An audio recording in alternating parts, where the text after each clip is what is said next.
Turmeric 2 ಸತಿ ಹಾಕಿ 2 ಸತಿನೂ quality ಬಂದಿದೆ. ಅರ್ಶಿನ ಬಂದಿದೆ. ಅರ್ಶಿನ ಚೆನ್ನಾಗಿ ಕೆಮಿಕಲ್ ಗಿಂತ ಕ್ವಾಲಿಟಿ ಉತ್ತಮವಾಗಿ ಬಂದಿದೆ. ಹೇಳಿ. 1 2 3 4 5 6 7 8 9 10 11 12 13 14 15 16 17 ಏನ್ ನಿಮ್ಮ ಹೆಸರು? ಕಾರ್ತಿಕ್ ಅಂತ. ಯಾವ ಊರು? ದಾರಿಬೇಗೂರು. ಎಷ್ಟು ಎಕರೆ ಇದೆ ಅರಿಶಿಣ? 1 ಎಕರೆ. 1 ಎಕರೆ. ಸಾವಯವ ಗೊಬ್ಬರ ಕುಬಾ ಸಾಯಿಲ್ ಕಂಡೀಷನರ್ ಎಷ್ಟು ಕೊಟ್ಟಿದ್ರ? ಕುಬಾ ಸಾಯಿಲ್ 2 ಟ್ರಿಪ್ ಕೊಟ್ಟಿದ್ದೀವಿ. ಒಂದ್ಸತಿ 4 ಮೂಟೆ, ಒಂದ್ಸತಿ 6 ಮೂಟೆ. 6 ಮೂಟೆ ಅಂದ್ರೆ 4 ಮೂಟೆ ಕೊಟ್ಟಿದ್ದು ಈರುಳ್ಳಿಗೆ. ಈರುಳ್ಳಿಗೆ ಇದು 6 ಮೂಟೆ ಕೊಟ್ಟಿದ್ದು ಅರಿಶಿಣಕ್ಕೆ. ಈ ಕೆಮಿಕಲ್ಗೆ ಇದಕ್ಕೆ ಏನು ವ್ಯತ್ಯಾಸ ಆಗಿದೆ? ಅಲ್ಲ, ಕೆಮಿಕಲ್ಗೆ ಇದಕ್ಕೆ ಏನು ವ್ಯತ್ಯಾಸ ಆಗಿದೆ? ಕೆಮಿಕಲ್ಗೆ ಅಂದ್ರೆ ಈಗ 3 ವರ್ಷದಿಂದ ಬೆಳಿತಾ ಇದೀವಿ ಅರಿಶಿನ. 3 ವರ್ಷದಲ್ಲಿ ಅಂದ್ರೆ ನಮ್ದು ಹೆಂಗ್ ಬರ್ತಾ ಇದೆ ಅಂದ್ರೆ ಕ್ವಾಲಿಟಿ ಬರ್ತಾ ಇದೆ. ಬೇರೆಯವ್ರದೆಲ್ಲ 1 ಕ್ವಿಂಟಲ್ ಅರ್ಶಿನಕ್ಕೆ 3 ಜೋಡಿ ಬೇಕು, 2.5 ಜೋಡಿ ಮುಂದಕ್ಕೆ ಬೇಕು, 1 ಕ್ವಿಂಟಲ್ ಅರ್ಶಿನ ಆಗ್ಬೇಕು ಅಂದ್ರೆ ನಮ್ದು 2.25 ಜೋಡಿಗೆ 1 ಕ್ವಿಂಟಲ್ ಅರ್ಶಿನ ಬೀಳ್ತಾ ಇದೆ. ಆ ರೀತಿ ಕ್ವಾಲಿಟಿ ಬರ್ತಾ ಇದೆ. ಕೆಮಿಕಲ್ ಅಷ್ಟೇ ಮಾಮೂಲಿ ಇಳುವರಿ ಬೀಳ್ತಾ ಇದೆ. ಚೆನ್ನಾಗಿದೆ, ಇದು ಪ್ರಾಡಕ್ಟ್ ಚೆನ್ನಾಗಿದೆ. ನಾವು 3 ವರ್ಷದಿಂದ ಬಳಸ್ತಾ ಇದ್ದೇವೆ. ಎಷ್ಟು ಮರಿ ಇದು ಹಾಕಿದ್ದು? 17 ಮರಿ. 17 ಮರಿ ಕಡಿದ. ಕೆಮಿಕಲ್ ಹಾಕಿದ್ರೆ ಎಷ್ಟು ಕಡಿಯುತ್ತೆ? ಅದ್ರಲ್ಲೂ ಕಡಿಯುತ್ತೆ, ಅಷ್ಟೇ ಕಡಿಯುತ್ತೆ, ಅದಕ್ಕಿಂತನೂ ಜಾಸ್ತಿ ಕಡಿಬಹುದು. ಒಟ್ಟು ಕ್ವಾಲಿಟಿ ಅಷ್ಟು ಅಂತೂ ಬಂದೇ ಬರುತ್ತೆ. ಕ್ವಾಲಿಟಿ ಅಷ್ಟು ಮಾಡ್ತಾರೆ. ಮತ್ತೆ ನೆಕ್ಸ್ಟ್ ಯೂಸ್ ಮಾಡ್ತಾರ? ಮತ್ತೆ ಬೇರೆ ಮತ್ತೆ ಕ್ಯೂಬನೇ ಯೂಸ್ ಮಾಡ್ತೀವಿ. ಬಾಳೆ ಹಾಕಿದ್ವಿ, ನೆಕ್ಸ್ಟ್ ಬಾಳೆಗೆ ಯೂಸ್ ಮಾಡ್ತೀವಿ. ಬಾಳೆಗೆ ಯೂಸ್ ಮಾಡ್ತಾರ? ಸತಿ ಬಾಳೆ ರಿಸಲ್ಟ್ ಬಂದಿದೆ, ನೀವೇ ವಿಡಿಯೋ ಮಾಡಿ. ಹೌದಾ? ಬಾಳೆ ಹೇಗೆ ಬಂತು? ಬಾಳೆ 10 ಕೆಜಿ ಅವರೇಜ್ 10 ಕೆಜಿ ಅವರೇಜ್ ಬಂತು ಎಕರೆ. ಅಂದ್ರೆ ಒಂದು ಮನೆಗೆ 10 ಕೆಜಿ ಅವರೇಜ್ ಬೆಸ್ಟ್. ಕೆಮಿಕಲ್ ಇಂದ ಜಾಸ್ತಿನೂ ಕಡಿಬಹುದು, ಕಡಿಮೆನೂ ಕಡಿಬಹುದು. ಬಟ್ ಆರ್ಗ್ಯಾನಿಕ್ಲಿ 10 ಕೆಜಿ ಅವರೇಜ್ ಅಂದ್ರೆ ಬೆಸ್ಟ್ ಇದೆ ಅಂತ. ಸರಿ. Okay, thank you.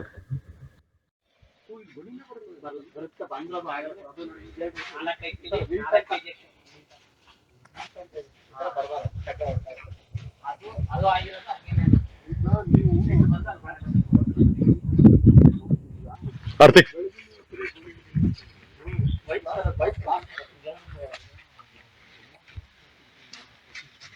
ನಿಮ್ಮ ಹೆಸರು?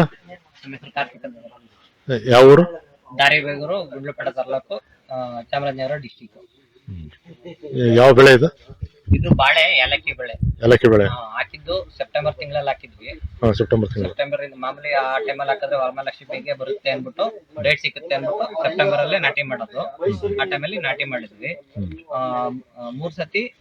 ಫಸ್ಟ್ 1 ತಿಂಗಳು 20 ದಿನ ಅನ್ನುವಾಗ ಕ್ಯೂಬಾ ಸಾಯಿಲ್ ಕಂಡೀಷನರ್ ಹಾಕಿದ್ವಿ. 4 ಮೂಟೆ ರೇಂಜ್ ಅಲ್ಲಿ ಹಾಕಿದ್ವಿ. 1 ಎಕರೆಗೆ 1200 ಗಿಡ ಇದೆ. 4 ಮೂಟೆ ಅಷ್ಟು ಹಾಕಿದ್ವಿ, ಅಂದ್ರೆ 2 ಕ್ವಿಂಟಲ್ ಹಾಕಿದ್ವಿ. ಅದು 4-5 ದಿನಕ್ಕೆ ರಿಸಲ್ಟ್ ಗೊತ್ತಾಯ್ತು, ಸ್ಪೀಡ್ ಆಗಿ ಬೆಳವಣಿಗೆ ಬಂತು. ಮತ್ತೆ ಅದನ್ನ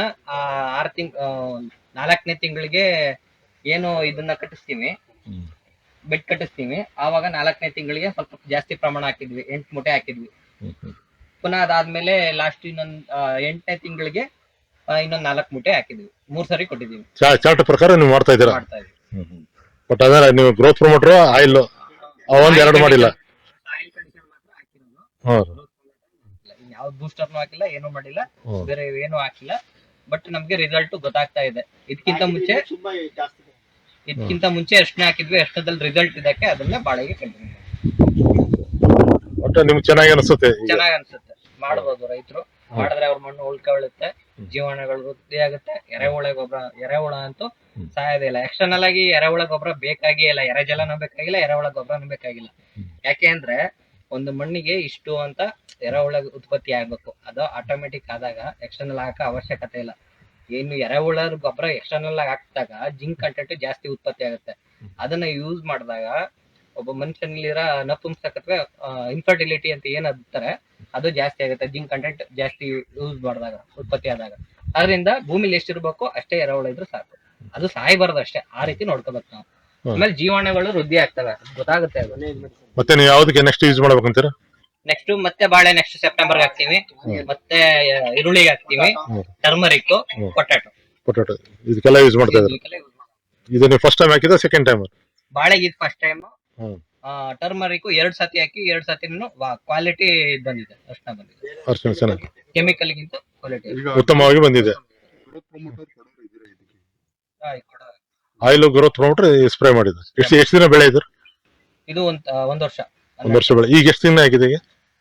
ಇವಾಗ ಸೆಪ್ಟೆಂಬರ್ ಹಾಕಿದ್ದು ಅಂತಂದ್ರೆ 9 ತಿಂಗಳಾಗಿದೆ. 9 ತಿಂಗಳು ಮೇಲೆ 10 ತಿಂಗಳಾಗಿದೆ. 10 ತಿಂಗಳು ಒಟ್ಟಾರೆ ಚೆನ್ನಾಗಿದೆ. ಓನ್ಲಿ ಕುಬಾ ಸಾಯಿಲ್ ಕಂಡೀಷನರ್ ಮಾತ್ರ ಕೊಟ್ಟಿದ್ದಾರೆ. 2 ತಿಂಗಳು ಕಟಾವ್ ಆಗುತ್ತೆ, ಬರೋಬ್ಬರಿ ಬರುತ್ತೆ. Okay, thank you. ಭಾರತದ ನೆಲ ನನ್ನ ತಾಯಿ ಭೂದೇವಿ, ನಿನ್ನ ಪ್ರಾರ್ಥಿಸುತ್ತೇವೆ, ನಿನ್ನ ಮಡಿಲಲ್ಲಿ ಜೀವನದ ಬೀಜ ಬಿತ್ತುತ್ತೇವೆ. ನಿನ್ನ ಮಣ್ಣಿನಲ್ಲಿ ನಮ್ಮ ಜೀವನ ನೆಲೆಸಿದೆ, ನಿನ್ನ ಕಾಪಾಡಿದರೆ ನಮಗಾಗಿ ಆರೋಗ್ಯಕರ ಆಹಾರ ಬೆಳೆ. ನಾವು ಸಾವಯವ ಕೃಷಿಕರು, ಸಾವಯವ ನಮ್ಮ ಪ್ರಾರ್ಥನೆ. ನಮ್ಮ ಸಂಪ್ರದಾಯವನ್ನು ಮರೆತಿಲ್ಲ, ನಮ್ಮ ಭೂತಾಯಿ ಮರೆತಿಲ್ಲ. ಕುಬಾ ಸಾಯಿಲ್ ಕಂಡೀಷನರ್ ಎಲ್ಲ ಲಘು ಮತ್ತು ಸೂಕ್ಷ್ಮ ಪೋಷಕಾಂಶಗಳೊಂದಿಗೆ ಬಲವರ್ಧಿತವಾಗಿರುವ ಏಕೈಕ ಗೊಬ್ಬರ. ಸಸ್ಯದ ಅವಶ್ಯಕತೆಗಳಿಗೆ ಅನುಗುಣವಾಗಿ ಪೋಷಕಾಂಶಗಳನ್ನು ನೀಡುತ್ತದೆ. ವಿಸ್ತೃತ ಜೀವಿತಾವಧಿ ಹೊಂದಿದೆ. ತೇವಾಂಶವನ್ನು ಸಂಗ್ರಹಿಸಿ ನೀರಿನ ಕೊರತೆಯಲ್ಲಿಯೂ ತಾಪಮಾನ ಹೆಚ್ಚಾದರೂ ಹಸಿರು ಬೆಳೆಯ ಚೈತನ್ಯವನ್ನು ನೀಡುವ ಜೀವಧಾರೆ.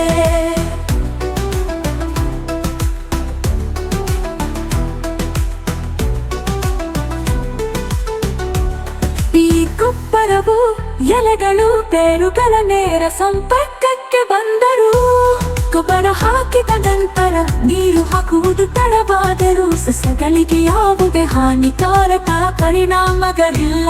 ಆರೋಗ್ಯಕರ ಮಣ್ಣು ಆರೋಗ್ಯಕರ ಸಸ್ಯದ ಆಧಾರವಾಗಿದೆ.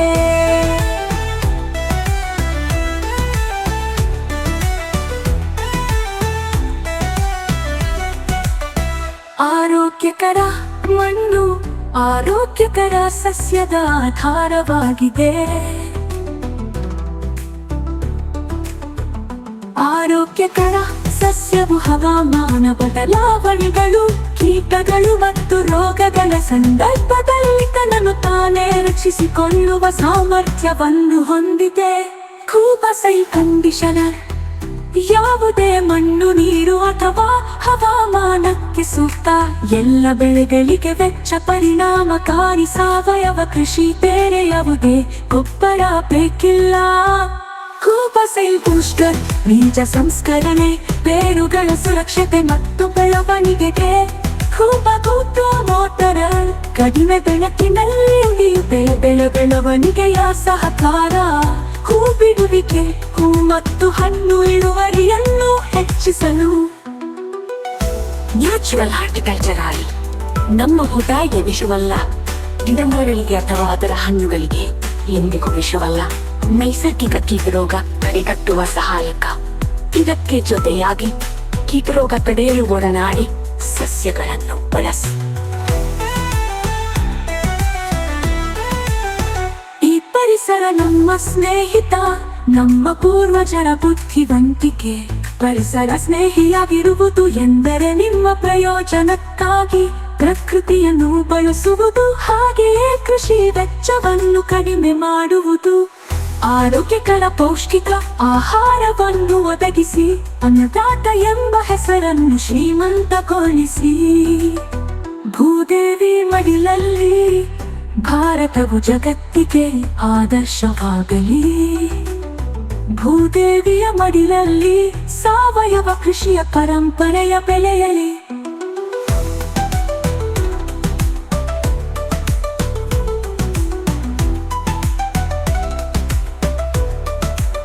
ನಮ್ಮ ಮಕ್ಕಳ ಭವಿಷ್ಯಕ್ಕಾಗಿ ಆರೋಗ್ಯಕರ ಮಣ್ಣು ಉಳಿಯಲಿ, ಆರೋಗ್ಯಕರ ಆಹಾರ ಬೆಳೆಯಲಿ.